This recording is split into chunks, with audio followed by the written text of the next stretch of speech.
are you? And where are you going? What do you want?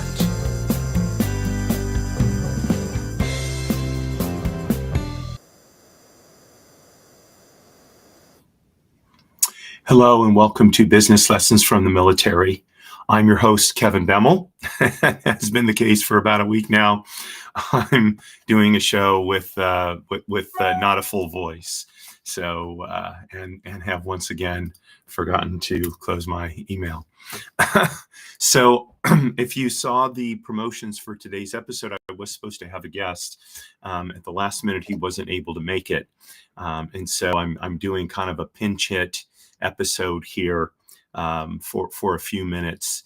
And what I want to talk about is the Navy League of the United States. So for those of you who have never heard of this organization, it is really a place where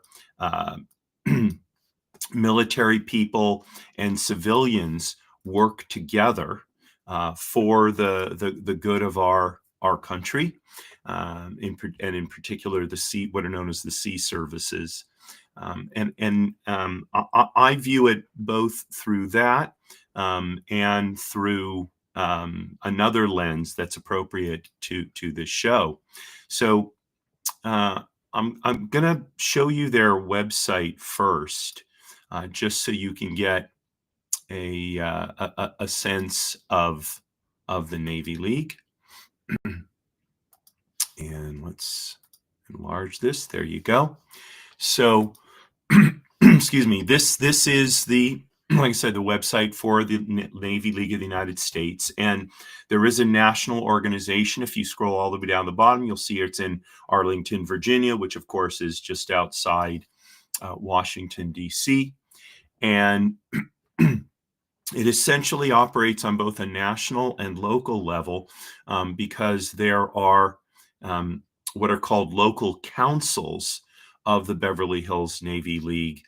And then there's, regions and such, as are in any organization. I happen to be president of the Beverly Hills Council, and I'm working with my team on rebuilding what is a council that's been around at least for 60 years.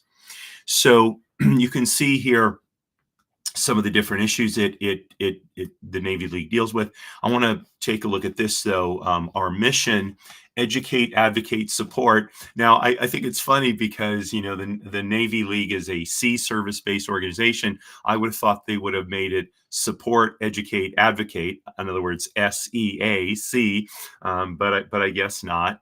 But in any event, there is three parts to the Navy League's mission. One is to educate people about the sea services, which are the United States Marine Corps, the United States Navy, the United States Coast Guard, and the United States Merchant Marine, and to advocate for legislation that benefits the sea services. So just this morning, I received an email alerting me about a bill that's proposed in Congress to make sure that service members get paid, even if the government shuts down.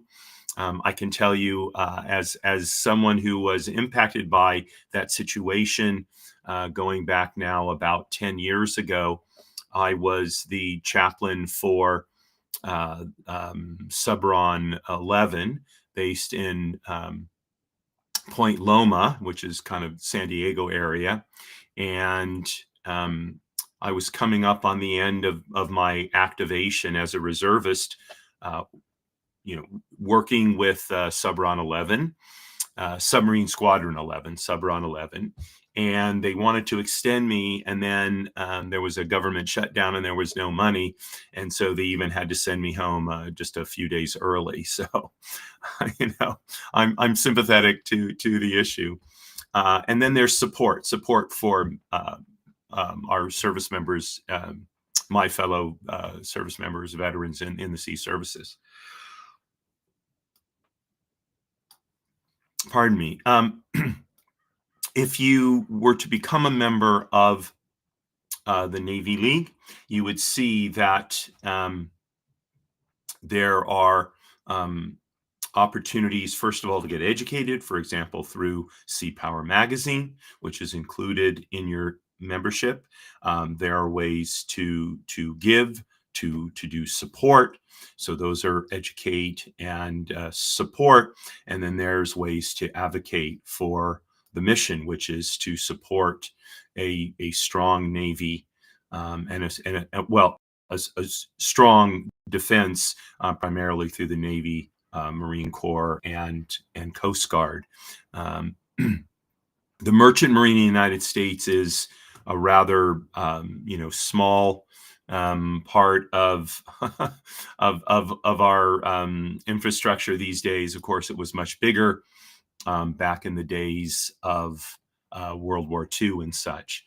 And you can see some of the organizations that support the Navy League, some of the usual suspects: Airbus, U.S. Space and Defense, which presumably is associated with Airbus, the European aircraft manufacturer. There's BAE Systems, which is a big contractor to the military. Boeing. There's all, I mean, there's obviously these are in alphabetical order. Here's Curtiss-Wright. EY, Ernest, what was formerly known as Ernst, and these are all, again, the big companies that are involved in supporting the sea services. And then there are official partners, United Through Reading, Virtual Flight Academy, Vets Jobs, etc. These are all organizations that support veterans, in some cases, in particular, Navy. I know we had, when I was deployed on the USS Ronald Reagan, we had a United Through Reading program that was taking place on the ship. Navy Services Family Line, obviously, that is that's explaining what that's all about. And you see lots of images of Navy and Marine Corps life. And you can click here, learn about the Navy League. So here's the mission, and it gives you a little bit of the history. So the Navy League of the United States was founded in 1902 with the support of President Theodore Roosevelt, and it's a nonprofit civilian educational and advocacy organization supporting America's sea services. So I'm gonna go off the website now. Stop sharing. There we go, and give you just a little bit of a history of the U.S. Of the Navy League of the United States. So it was founded, as I said, on October 9th, 1902. So over 100 years ago, 122 years ago. President Theodore Roosevelt was in office at the time. He was famous for saying, "Speak softly and carry a big stick." That was kind of certainly his foreign policy philosophy. Among the other people involved in the founding of the Navy League of the United States were Charles Cramp. He was a well-known shipbuilder in Philadelphia, and he advocated for a strong Navy. William H. Staton, who was a former U.S. Navy officer and a lawyer, and he was one of the early leaders of the organization. John W. Griggs, who was a former U.S. Attorney General and an advocate for naval expansion, and Frank Murphy, who was a businessman and former governor of New Jersey, who was also involved in military and specifically naval affairs. So these were all very high-profile individuals. And the idea, again, was to promote naval expansion. America, really since its founding, was a seagoing nation. Much of our prosperity was connected to seaborne trade. And so, a Navy League is a natural extension of the support for American prosperity. So in the early 20th century, the Navy League actively promoted naval expansion and modernization. For those of you who recall this, Theodore Roosevelt promoted something called the Great White Fleet. It was a fleet of ships that circumnavigated the globe on kind of a public relations tour for the United States.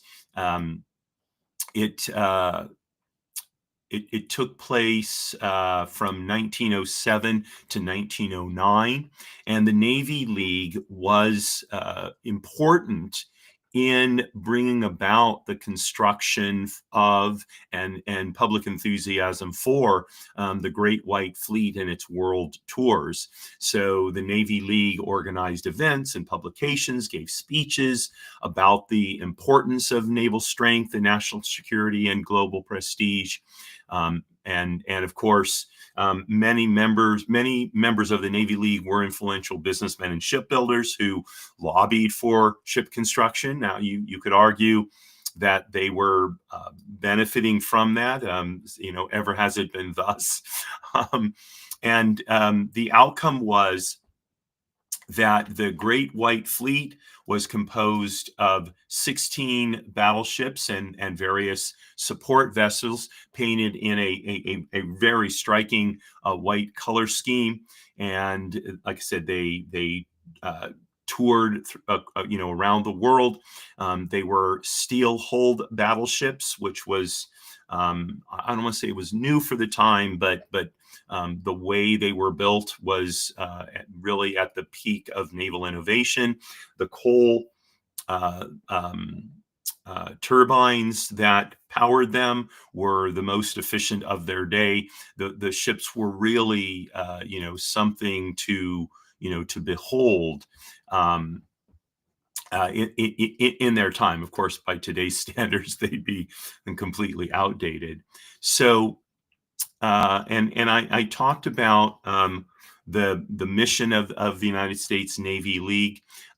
They do host events, including the annual Sea, Air, Space Exposition, which is the largest maritime exposition in the United States.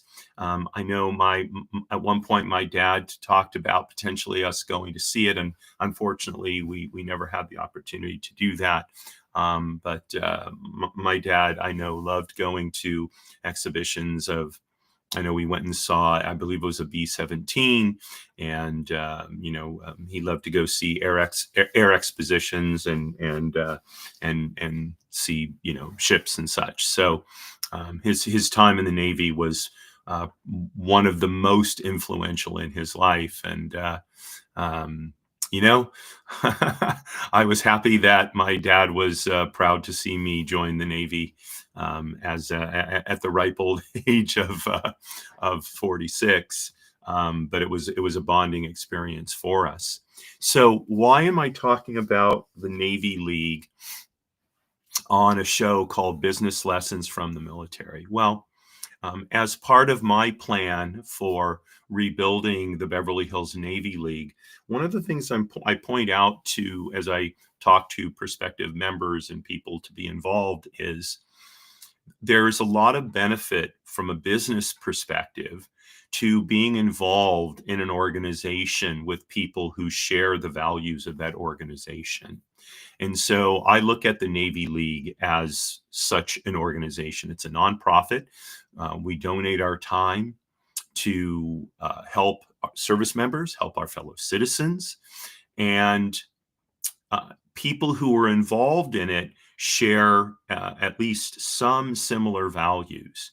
And so for creating relationships, business relationships, it's important to have some similar values and interests. And so an organization like the U.S. Navy League provides that benefit. And so, if you are a veteran, former military, and you're building a professional career, I would encourage you to look at organizations like the Navy League, where it's not just veterans who are involved. So I happen to be a member of the American Legion and the Veterans of Foreign Wars. Both of those are veteran-focused organizations, and the people who are involved with them are people who served in the military. And it's good to be connected to our fellow service members if you're a veteran like me. But I think it's as important to be in an organization where we work alongside our fellow citizens who have not been in the military, and build those sort of somewhat cross-cultural but hopefully similar values-based relationships. And the Navy League is an organization that does that.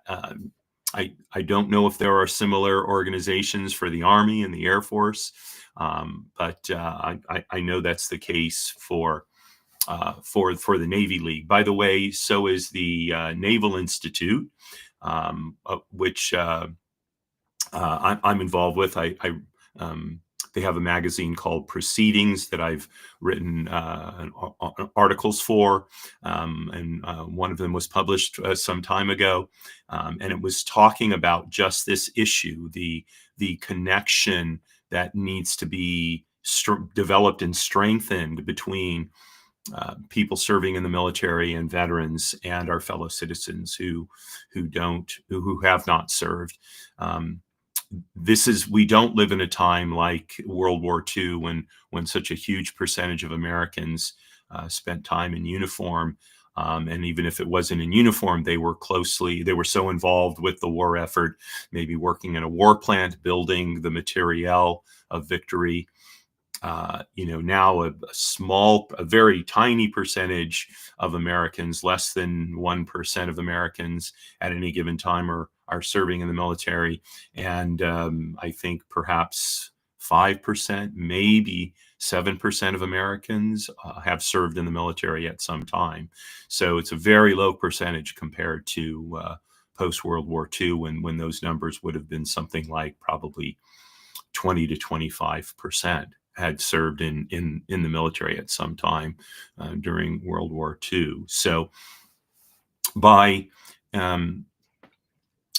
reaching out to our fellow citizens, giving them the opportunity to get to know us as veterans, ask us questions, learn about what it's really like to be in the military, so we can build those bridges, to use a cliche, and we can also build our effectiveness being in business, whether it's our own business or working for another company.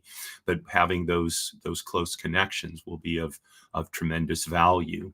And so that's the business lesson from the military that I have for you today. A short show today, as I pinch hit, and hopefully I'll be able to reschedule my guest for another day. So I thank you very much for joining me on this kind of short show here. Tomorrow at 10 a.m. Pacific time is my show, People Making Money, and my guests are Michael Povsky, Andrew Mason, and Gavin Banksy. They are the founders and operators of Underground Studios right here in Los Angeles. Their studios are in downtown Los Angeles, as a matter of fact, and these are three tremendously what's the word I'm looking for?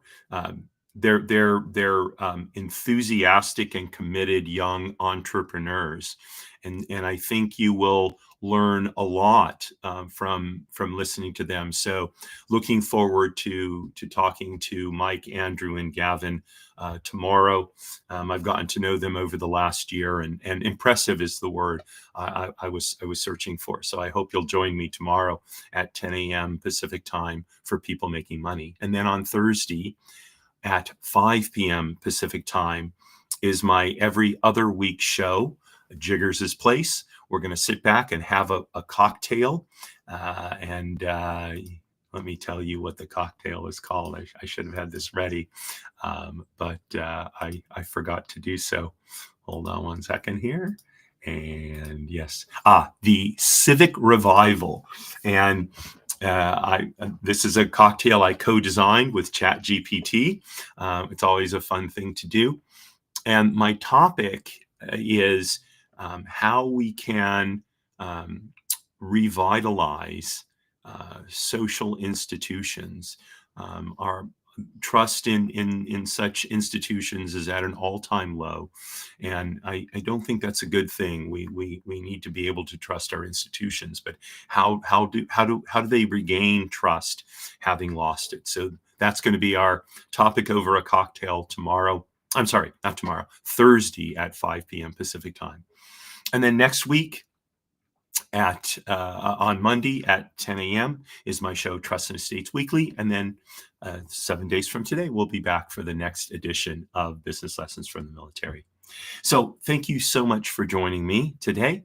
Wish you a wonderful rest of the day. And signing off as I always do, Marie Darling.